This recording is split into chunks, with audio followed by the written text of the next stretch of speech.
والقلب كذا وإيدي علمي وقلب أبدي لا كويد ما علمي والدي لا والله فصل جلا وقلب halkani daawade waa janalka goobta TV maanta waxa idiinheena warbixin xasaasi ah fadeexad ayaa ku dhacday wiilka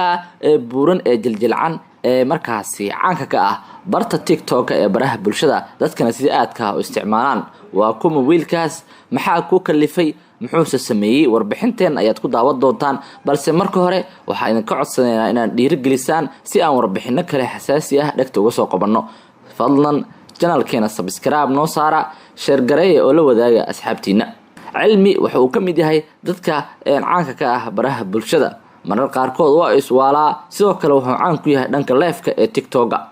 dadka ayaa aad u xiiseeya waxa marar qaarkood ay sheegi jireen inuu yahay nin labeeb ah ama qaniis ay ku tilmaami jireen halka dadka qaarkood ay jireen kuwa markaas si aad u difaacay isla markaana sheegay in waxa laga baahinay ninkaas aysan waxba ka jirin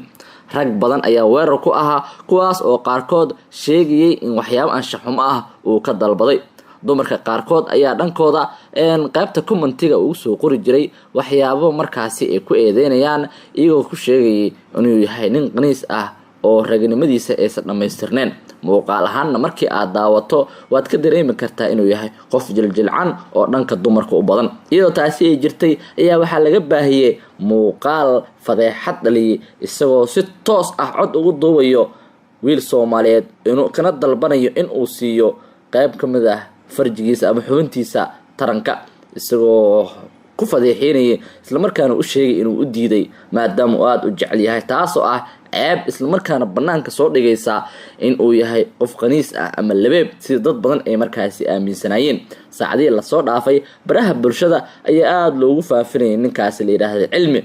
qaarkood dadka baraha bulshada soo galay waxa ay sheegayeen in qof dambe uusan jiri doonin live la soo gali doono qofkii markaas live la soo galana ay markaasi lagu ceebeysan doono maalmihii la soo dhaafay fadeexooyin kala duwan ayaa baraha bulshada aad loogu faafinayay horey cilmi waxa uu sheegay in TikTok-giisa mar laga jabsaday lagana saaray